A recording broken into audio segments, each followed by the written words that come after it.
Okay, we'll call to order the first public trim compliance hearing on the proposed 2024-2025 taxes and budget for the Greater Boca Raton Beach and Park District. We'll do a roll call. Commissioner Ernst, Here. Commissioner Engel, Here. Commissioner Rollins, Here. Commissioner Vogelsang, Here. Commissioner Wright. Here. And then presentation by Executive Director Harms. Commissioners, tonight in your agenda packets is a presentation with the millage rate set at 1.08, which was the tentative rate that this board adopted in July. In your folders is a budget depicting the scenario of the 1.07, which is a reduction in the tax rate that was asked for at our previous meeting. I am going to present the 1.08, and then we can certainly talk about the 1.07 and the impacts that may have. So at 1.08, which is our current millage rate, our cash balance brought forward is $37,747,900. As you all know, we have a number of large scale projects that we've been saving for that will start now, including the pickleball at Patch Reef, North Park, the playground at Patch Reef as well. So those are some of our bigger items. Current ad valorem taxes is $45,268,000. Delinquent is $20,000. Our interest we have set at $2,500,000. Charges for park fees and services $2,500,000. Special interest activities $2,500,000. School district cooperative funding is the $20,000 that they contribute towards Don Estridge. Just for the sake of everybody in our audience, we do pay for the operation and maintenance of Don Estridge Middle School athletic facilities. And the school board gives us $20,000, which is a very small portion of that total. Resources forward is $1,318,300. Our total revenues and other financing sources is $54,127,300. Total estimated revenues and balances is $91,875,200. For park operation for the city of Boca Raton, operation and maintenance, they have asked for $21,198,100. Special interest activities for the city of Boca, $2,689,800. An additional $456,700. For other fees, recreation, technical, and supervisory is $1,165,800. General fund administration is $854,000. City capital projects, $2,982,000. City capital projects that are getting rebudgeted from this current fiscal year is $1,656,000. And then Florida Atlantic University, the fields rental, we have $400,000 set aside for that. Our district capital expenses, we're putting another $10 million towards North Park. Patch Reef projects, we have $10,500,000 set aside. And that is for the playground as well as the pickleball. District capital projects, other projects we have going on is $1,375,000. We have projects at Sugar Sand Park, totaling $5,978,100. We're also putting another $300,000 into our beach renourishment sinking fund. We have a debt service payment to the city of Boca Raton for $1,614,000. We also set aside $1,870,000 to pay off the bond early for North Park. The general government expenses, which is the insurance that in our staff salaries, a big portion of that is our property insurance for all of our parks, $3,317,000. And then the Boca Community Redevelopment Agency, our funds, which we are obligated by state statute to pay, is $2,655,400 to the CRA. Total expenditures and expenses is $89,011,900. 69, sorry. Thank you. I was like, that doesn't, okay. Reserves, our fund balance, our beach renourishment sinking fund will be at $3,522,300. North Park Reserve we have $9,500,000 there. Debt service early payoff, we'll have $3,740,000 set aside for that. Operating reserve, we always maintain $2 million. Capital project reserve fund, we will have $4,101,000 for any additional capital projects that may come up. So our appropriated expenditures and reserves is $91,875,200. And just for the sake of not rereading everything, at the 1.07 rate, it was asked, what is the savings? It's $1 for every $100,000 of your home value. The taxpayer would save $1 from their tax bill. It does, cut us down to 3.7 left over for any additional capital projects, which, is certainly manageable, whichever rate this board decides to go with. Okay, we will open up to public comment and questions. If you have anything, you can go ahead up to the podium, say your name and your address, and give us your public comment.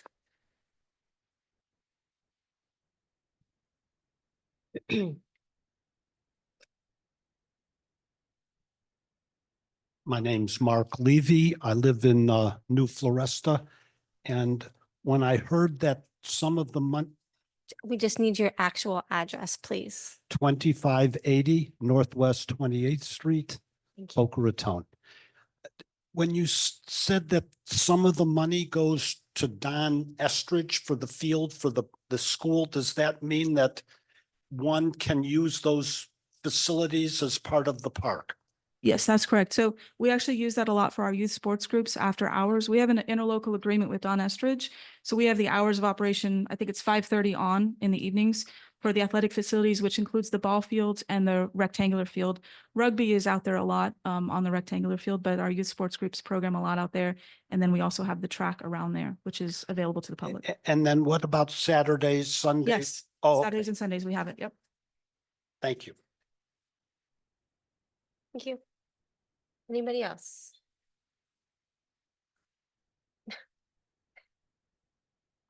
have to go to the. We do need you to go to the podium. Mhm.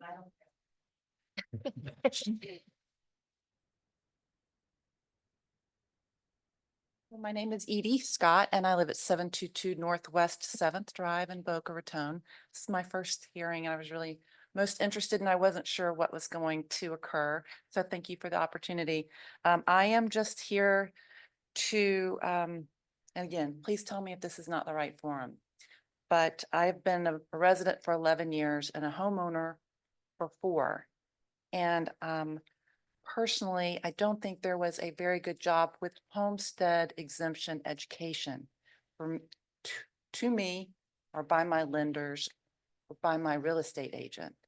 So when I received the, what do you call it? I forget what this is called, but Trim notice. trim notice, when I Yeah. received this after I purchased my home in Tunis and Palms, it was $700 more than I was anticipated, than I had anticipated and planned for and budgeted. So you all can imagine if you're a hardworking individual paying for your family and other things, especially in Boca Raton, that now having to come up with $700 a month. So I'm really here because I wasn't sure what this forum was, what entailed, but I feel like there has to be some type of education for first-time home buyers about this homestead exemption, because I don't think that enough first-time buyers, this was actually my second, so shame on me, but this was a huge purchase for me, $600,000 purchase. And as I said, my lender didn't really talk about this, nor did the mortgage lender or my real estate agent, excuse me. So we're talking about a huge shock receiving this trim notice, and I have absolutely nothing I can do about it. That's the first thing, is just overall awareness and education to buyers where they're not absolutely shocked when they purchase a home and all of a sudden it's gone out of homestead exemption. The previous owner was paying $2,500, now I'm paying $8,000. It's huge. And I'm sure for people who've lived in Florida and understand this, it might be just common knowledge, but it wasn't given to me as very important information. I now looking back, I wasn't given information to make an informed decision. A huge financial one. So I'm strapped. I was laid off 6 months ago. I don't know what's going to happen. The second part of this is that previous owner owes me those taxes. He only paid me for a portion of them. In order for me to get that money from him, about $2,900, which I could use right now, I have to file a small claims against him. That costs $300. And I'm wondering if there's any way that more prior owners can be made accountable in a more legal fashion, or at least some part of this process, because it's a struggle. Thank you. Okay, thank you for your information. Quick Greg. one. Can I address it a little Yes. bit? Mhm. Yes. You Yeah, can- sure. You can stay either way, but first of all, you're not the only one. So there's a lot of homes changing hands, and it's knowledge and expertise, but I have no idea of your situation. but I will tell you that the property tax appraiser is the starting point. And I encourage you, they're very nice people. So you've talked to them already? Yeah, so you have a couple options. There's, first of all, working with them is your good starting point of avenue of things. If you do not feel that the appraised value is correct, or you look at comparable homes around you, there's an appeal process that can work through that. All of those are, the tools that are available to you. They're not ideal in any way or form, but I will tell you that they will genuinely try to work with you to figure out a solution. And I say, if you go talk to them like you talk to us, I would love to help you out, but we're not that body. So.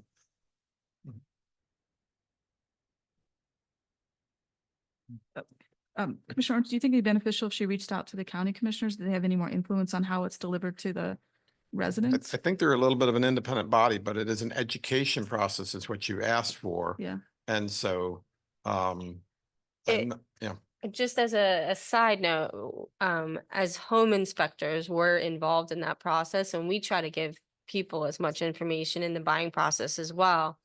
But it should be coming from real estate agents informing you in terms of all aspects of the home buying process, as a part of it. And it's also the responsibility of the home buyer as well to do as much information and digging as possible too. So there's different avenues where you can kind of get that information. And unfortunately, some real estate agents, some mortgage lenders aren't as knowledgeable and don't give you that information. That's really important in terms of buying. Yes. Just as a note, I went through the same thing you're going through. Okay. Neither the seller nor my agent nor my mortgage broker informed me that the house would be reappraised to what the current value is and taxed accordingly. They implied that, well, you get a few points more than what the previous owner was paying, which was definitely not the case. I would suggest, I think this is a state issue. And I would suggest, I'm assuming that you live in the same district as I do. Peggy, Gossets. yeah, Gossett size. yeah, Peggy Gossett Seidman is the legislator. I suggest you bother the hell out of her about this because I think you bring up a very good point. Did you have anything, Bob? Saw your hand raised. No, I'm aware of the homestead exemption issue and the Save Our Homes in the process. But it just seems to me that the property appraiser should put out more information about that, not rely upon a realtor who's trying to sell something that may omit some very important information. And the property appraiser should be involved in this in some process of educating the public, the buying public, because, that would be a shock to me too, to have experienced what this lady did. I wish we were a body that could help her with that, but, we're all sympathetic to your situation. If you had a recreational need, we could help you with that. But, I feel very badly that somebody's been taken advantage of like you obviously have been. Okay. So we'll go ahead and close public comment and questions and move on to the first resolution number 2024-05 to adopt a tentative millage rate for the fiscal year 2024-2025. May I read, Madam Chair? Mhm. Thank you. For the record, this is resolution number 2024-05. It's a resolution of the Greater Boca Raton Beach and Park District of Palm Beach County, Florida, adopting the tentative levying of ad valorem taxes for the Greater Boca Raton Beach and Park District of Palm Beach County, Florida for fiscal year 24-25 and providing for an effective date. For the record, the the Greater Boca Raton Beach and Park District, the adopted fiscal year tentative millage rate following a public hearing as required by Florida statute 200.065 was conducted this evening. The Beach and Park District has held a hearing as required by state statute this evening, allowed the public to be heard, properly advertised in accordance with the trim notification which people received.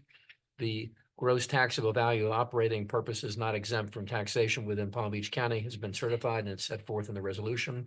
And key to the filing of this evening's discussion is the fiscal year 2024-2025 tentative operating millage rate is 1.08 mils, which for the record is greater than the rollback rate of 1.0083 mils by 7.11%.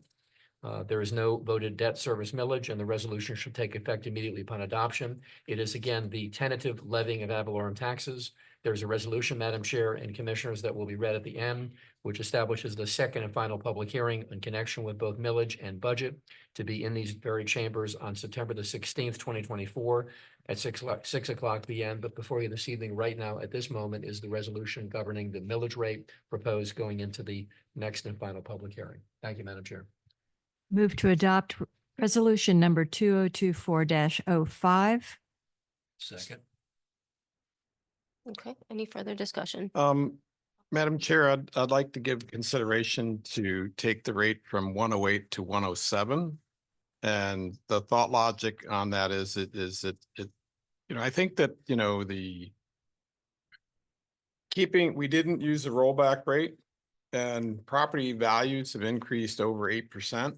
So therefore we are collecting more money and it's kind of a linear thing. If you just keep going up, we'll keep going up with it. And I think it's time to just throttle back a little bit so that by just giving that one, marker there is probably about 500,000. We can afford that. And when you look at what we anticipated just in interest earnings, last year we budgeted 1.5 million in interest earnings and we came in at 2.6 million. And I think that you're going to have more revenue here just in general as the delay in the spending of these projects will make it up in interest. So I'm more than willing to take that chance to just take it down one step. And I think we have to be just, careful and mindful of everyone. Everyone is challenged with inflation, and I'd like to, take a little step in that direction of slowing down. So at 1.07, I think is not going to significantly make a difference to us as a district. We could go deeper, but I know I'm comfortable with the 107 rate. So maybe the board would consider that as an option. Any comments? Well, there's a motion on the floor that we can vote up or down. Unless Commissioner Ernst, Madam Chair, chooses to make a substitute or alternate motion at 1.07 as opposed to the 1.08. Would that be a motion in addition to the motion? The substitute motion, that's correct. He'd have to have a second. That's correct. Okay. We'd have to carry, and if it didn't carry, then you're back to the main motion. Okay. Correct. Do I have a second? Steve? I mean, I think it's a good idea. $1 for every $100,000 that your property is worth, right? So it's like $6 to $8.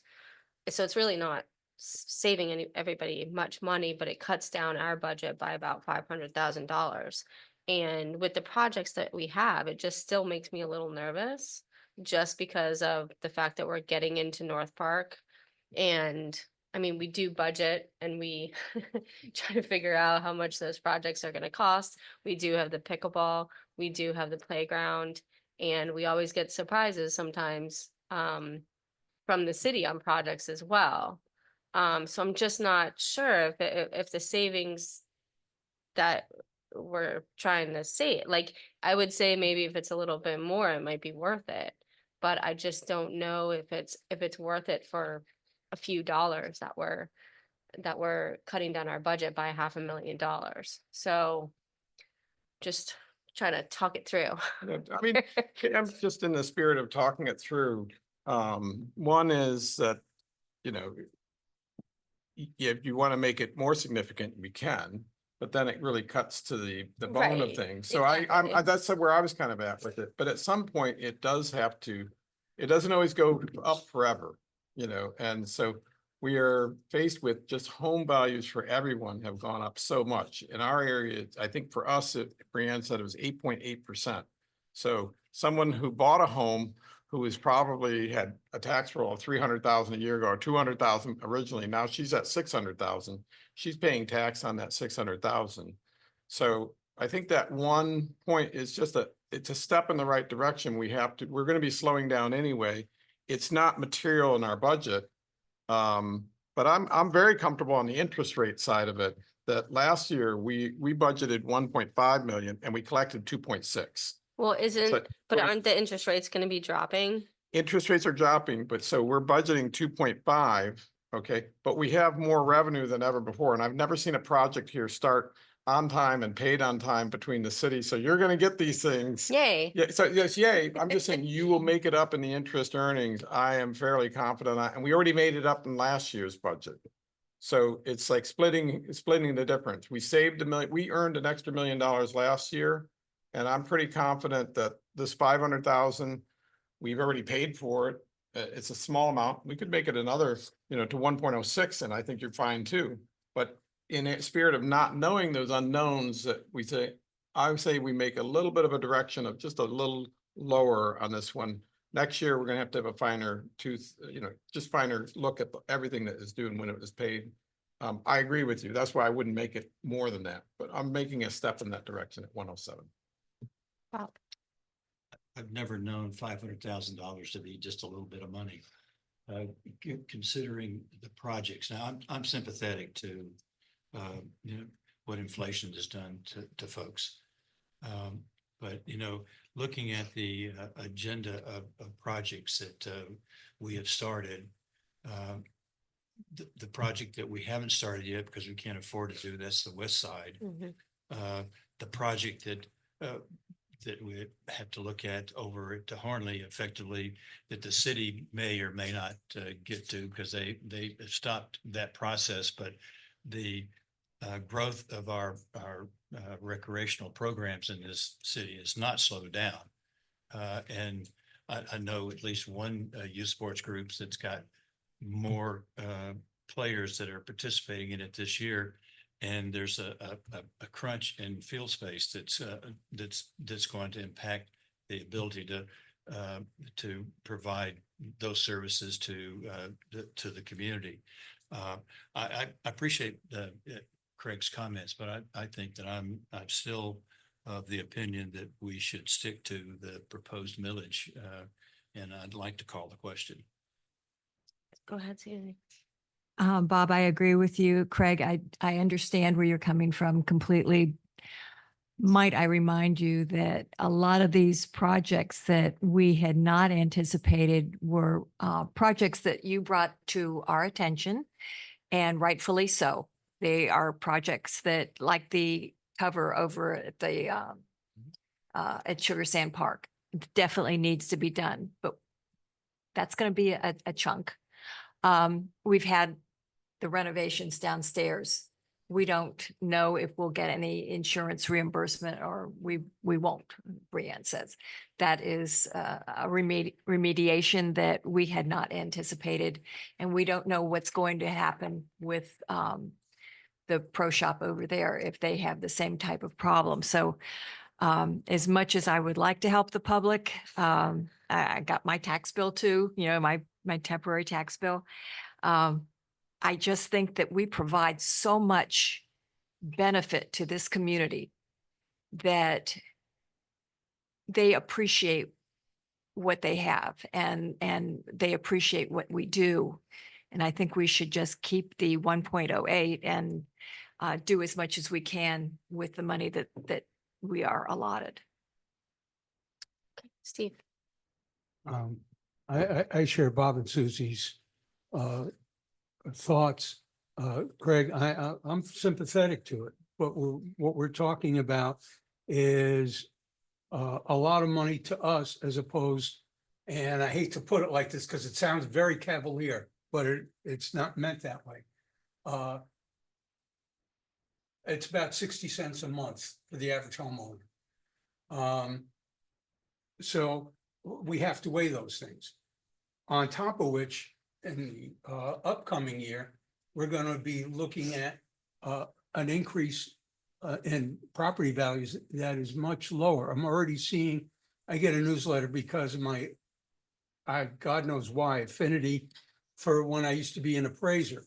So I track home prices, and there are a lot more price cuts Bless you. that are happening now than have happened since almost before COVID.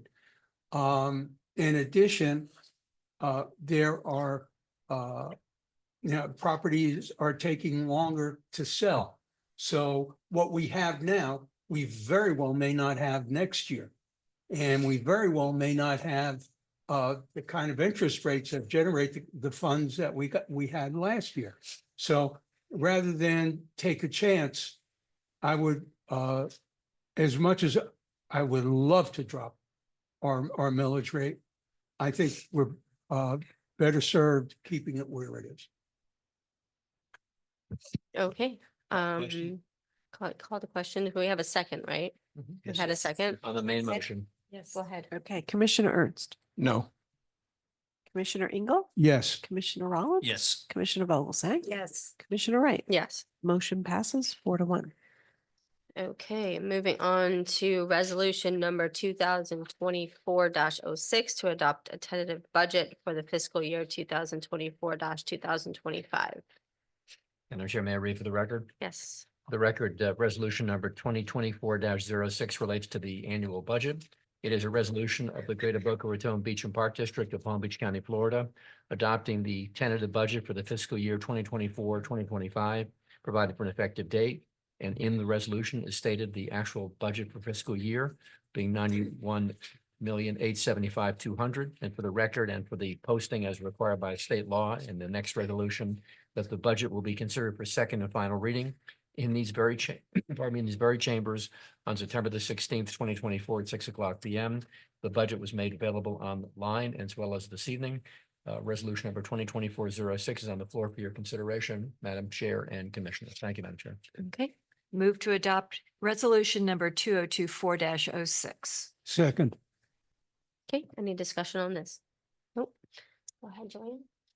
Commissioner Ernst, Yes. Commissioner Engel, Yes. Commissioner Rollins. Yes. Commissioner Vogelsang. Yes. Commissioner Wright. Yes. Motion passes 5-0. Okay, moving on to resolution number 2024-07. Madam Chair. Mhm. This reconfirms the date, time, and place. The resolution number is 2024-07. It's a resolution establishing a date for a final public hearing on taxes and budget, which is millage and budget for the Greater Boca Raton Beach and Park District for fiscal year commencing on October 1, 2024, and ending on September the 30th of 2025. A public hearing to finalize both the taxes, being the millage, and the budget for the fiscal year commencing on October 1, 2024, and ending on September 30, 2025, shall be held on September 16, 2024 at 6:00 p.m. in these very chambers at the address set forth in the public notice. And for the record, item number 2024-07 is on the floor for consideration, which sets forth and confirms for the Department of Revenue and the public at large the final public hearing on both millage and budget. Thank you, Madam Chair. On the floor. Thank you. Move to adopt resolution number 2024-07. Second. Okay. Commissioner Ernst. Yes. Commissioner Engel, Yes. Commissioner Rollins. Yes. Commissioner Vogelsang. Yes. Commissioner Wright. Yes. Motion passes unanimously. Okay. Move to adjourn. Second. Commissioner Ernst, Yes. Commissioner Engel, Yes. Commissioner Rollins. Yes. Commissioner Vogelsang. Yes. Commissioner Wright. Yes, Motion passes. we are adjourned. Good job, Madam Chair.